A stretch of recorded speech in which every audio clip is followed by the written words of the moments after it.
Welcome back. ये lecture number 2 है current electricity का, राइट। ये पार्ट 2 है। तो क्वेश्चन नंबर 11 में देखिए, क्वेश्चन नंबर 11 में आपको पता है ईएमएफ कैलकुलेट कैसे करते हैं, करंट इनटू रेजिस्टेंस से। तो E2 अपने को दिया है, that is I into Y, ठीक है। E2 की वैल्यू अपने को दी है 2, ठीक है। करंट अगर आपको निकालना है तो करंट कैसे निकालता है, पोटेंशियल अपॉन रेजिस्टेंस से, that is 12 upon 500 plus Y into Y, बराबर। आप इसे सॉल्व करोगे तो आपको कितना मिल जाएगा, 500 plus Y is equal to 6y। तो अब इस y को जब मैं इस तरफ लेकर आ जाऊंगा तो 6y माइनस वाई कितना हुआ, 5y। तो 5y इज इक्वल टू 500। तो y is equal to how much, 100। y की वैल्यू कितनी आ गई, 100 आ गई, ठीक है। क्लियर हो गया, सबको समझ में आया। नेक्स्ट क्वेश्चन नंबर 12 देखिए। क्वेश्चन नंबर 12 में resistance is equal to formula होता है R is equal to rho L by A, right. अच्छा, अब इसमें मैं क्या करता हूँ, मैं इस फॉर्मूले में लेंथ से नीचे मल्टीप्लाई करता हूँ, लेंथ से ऊपर मल्टीप्लाई करता हूँ।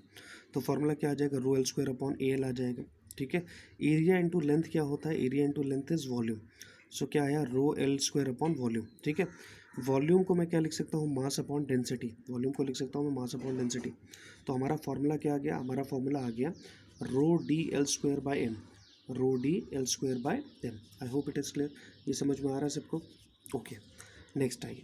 मुझे यहाँ से ये समझ में आ गया कि R is directly proportional to L square by M, ठीक है। तो R1 is to R2 is to R3 क्या हो जाएगा, L1 square upon M1 is to L2 square upon M2 is to L3 square upon M3, बराबर। तो ये हो जाएगा 25 is to 1 is to 9 is to 3 is to 1 is to 5।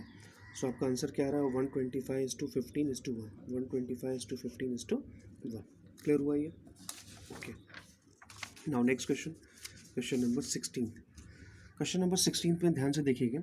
तो potential across P अगर आपने को कैलकुलेट करनी है तो potential across P can be determined from एक ना EMF1 इज गिवन बाय, इस तरह से निकाल सकते हैं। पोटेंशियल अक्रॉस पी कैसे निकालोगे, E1 upon P plus Q into P, E1 upon P plus Q into P, right.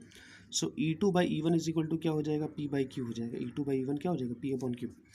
Clear, सो ये आपका आंसर आ गया।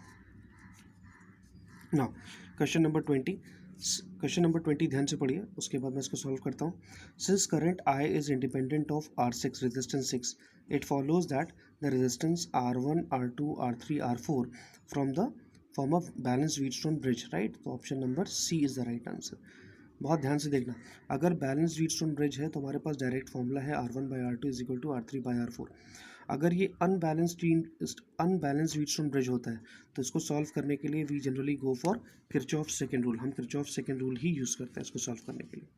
नेक्स्ट क्वेश्चन नंबर 22 देखिए, ये इंपॉर्टेंट है। Potential across resistance is 1.03 volt, ठीक है। कैसे निकालेंगे, तो it is 1.03 is equal to I into R, ठीक है। सो रेजिस्टेंस की वैल्यू क्या आ जाएगी, 1.03 ohm. Option number B is the right answer, option number B is the right answer, right. Next आइए क्वेश्चन नंबर 25 पर। 25 क्या कह रहा है कि पोटेंशियल अगर आपको निकालना है, पोटेंशियल आप निकालिए, पोटेंशियल अक्रॉस ए कैसे निकालते हैं, I इंटू आर से। तो पोटेंशियल अक्रॉस बी आप निकालो, that is 2I/3 right into 1.5 into R, that is equal to I into R. So potential across C अगर आपको कैलकुलेट करना है, so it is I/3 into 3R। This 3 gets cancel out, ये 3 cancel out हो जाएगा, क्या बचेगा, I into R बचेगा, right. So from this equation we have seen that potential across A is equal to potential across B is equal to potential across C. So option number A is the right answer, option number A आपका right answer है, ठीक है। चीज़ें clear हो गई। Next आ जाइए, next question number 28 देखिए बेटा। क्वेश्चन नंबर 28 ये बहुत इंपॉर्टेंट है। A copper has positive temperature coefficient of resistance but germanium has temperature coefficient negative temperature coefficient of resistance, right. Copper का पॉजिटिव टेम्परेचर कोफिशिएंट होता है जबकि जर्मेनियम का नेगेटिव टेम्परेचर कोफिशिएंट होता है। क्लियर हो गया, चीज़ें समझ में आ गई। उसके बाद क्वेश्चन नंबर 30 देखिए। क्वेश्चन नंबर 30 में मुझे ये पता है कि power is directly proportional to resistance, right, and voltage is directly proportional to resistance. That is voltage and power will be more in case of larger resistance, hence R1 will be more, R1 is less as compared to R2, R1 is less as compared to R2, right.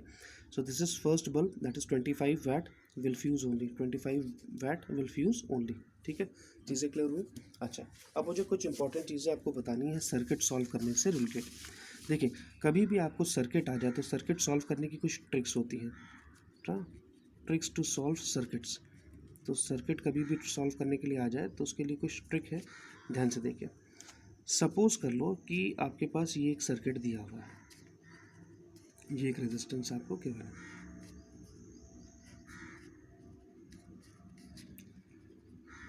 ठीक है। ये इस तरह से आपको एक resistance दिया हुआ है। ये ना इसका रेजिस्टेंस है 2 ओम, 2 ओम, दिस इज 2 ओम, 2 ओम, 2 ओम, ठीक है। अब एक चीज़ समझेंगे हम उसे, कभी भी आपको सर्किट में 5 रेजिस्टेंस गिवन हो, कभी भी सर्किट में आपको 5 रेजिस्टेंस गिवन हो, 5 रेजिस्टेंस दिए हो और सबकी वैल्यू सेम हो, सबकी वैल्यू क्या हो, सेम हो, यानी कि सभी रेजिस्टेंस की वैल्यू सेम है, वैल्यू सेम है, बराबर।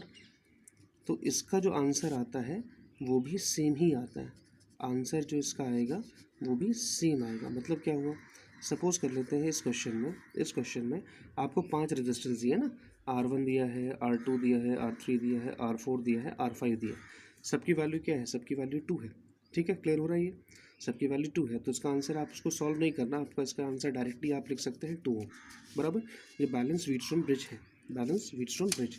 नाउ दूसरा, अगर आपको कभी भी इस तरह के क्वेश्चन दिए जाएं, जैसे ये सर्किट आपको दिया हुआ, ध्यान से देखिएगा, ये क्वेश्चन इस तरह से दिया जाए, आपको ऐसे रेजिस्टेंस दिया है, फिर आपको ये रेजिस्टेंस गिवन है, बराबर, और एक रेजिस्टेंस आपको और दिया जा रहा है, यहाँ पर एक रेजिस्टेंस आपको और दिया है, तो एक रेजिस्टेंस इस तरह से दिया हुआ है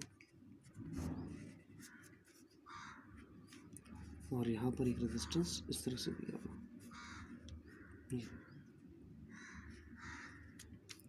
ये रेजिस्टेंस इस तरह से गिवन है, ये ए है और ये आपका पोजीशन बी है ना। ये वैल्यू कितनी ले ली हमने, से ले लिया 2 ले लिया, राइट, ये ले लिया 3, इसे हम ले लेते हैं 1, इसे 1 लेते हैं, इसे 1 लेते हैं, ठीक है। अब इस सर्किट को अपने को सॉल्व करना है, तो इसके लिए टेक्निक ये है कि सबसे पहली चीज़ आप ये याद रखिए कि current always flows in forward direction, current हमेशा फॉरवर्ड डायरेक्शन में फ्लो करता है, ठीक है, बैकवर्ड करंट नहीं आता। दूसरी चीज़ जो आपको याद रखनी है वो ये याद रखनी है कि जब भी करंट डिवाइड करेगा कॉम्बिनेशन कैसा होने वाला है, पैरेलल होने वाला। कॉम्बिनेशन कैसा होगा, पैरेलल, करंट डिवाइड होगा, कॉम्बिनेशन पैरेलल। तीसरी इंपॉर्टेंट चीज़ आपको ये ध्यान रखनी है कि अगर किसी रेजिस्टेंस में, इस रेजिस्टेंस में ऑलरेडी एक करंट है I1 है, राइट, तो दूसरा करंट I2 इसके अंदर ट्रैवल नहीं करता, दूसरा करंट I2 इसमें ट्रैवल नहीं करेगा, राइट। तो ये बेसिकली 3 चीज़ें हैं, इसको अगर आप ध्यान में रखते हैं तो आपका कोई भी सर्किट सॉल्व होता है। देखिए, तो हम यहाँ से करंट को पास करेंगे, तो मैंने यहाँ से करंट पास किया I, ठीक है। अब ये करंट 2 पार्ट में डिवाइड हो गया, इसका नाम रखा मैंने I1 और इसका मैं नाम रखूँगा I2, बराबर। अब एक करंट को ट्रेस करना है, इस करंट को ट्रेस करो, तो देखिए I1 जा रहा है, I1 जा रहा है, I1 जा रहा है, अब ये करंट यहाँ पर पहुँचा, राइट। अब इसके पास 2 रास्ते हैं, या तो ये पीछे आ सकता है या तो आगे जाएगा। तो मैंने क्या बताया, first point, current always move in forward direction, तो करंट हमेशा कैसे आने वाला है, आगे आने वाला है, बराबर। इसका मतलब ये दोनों क्या हो गए, सीरीज़ में हो गए, क्लियर है। तो अब ये सीरीज़ में हो गए, तो इसका रेजिस्टेंस कितना है, 2 ओम आ गया, इसका रेजिस्टेंस कितना आ गया, 2 ओम आ गया, राइट। उसी तरह से देखिए, ये जो करंट I2 आया है वो करंट I2 यहाँ पर पहुँचेगा। अब इसके पास 2 रास्ते हैं, या तो ये वाले इस आर में जाएगा, नहीं तो वो नीचे आएगा। तो देखिए इस आर में क्यों नहीं गया, क्योंकि ऑलरेडी एक करंट यहाँ पर है, तो ये रूल नंबर 3 को फॉलो करेगा। अगर किसी रेजिस्टेंस में ऑलरेडी करंट है तो दूसरा करंट उसमें नहीं जाता। तो यानी कि ये वाला और ये वाला कैसा हो गया, सीरीज़ में हो गया, ये दोनों सीरीज़ में हो गए ना। तो 2 और 3 कितना हो गया, 2 और 1 कितना हो गया, 3 ओम, तो ये दोनों 3 ओम हो गए, बराबर।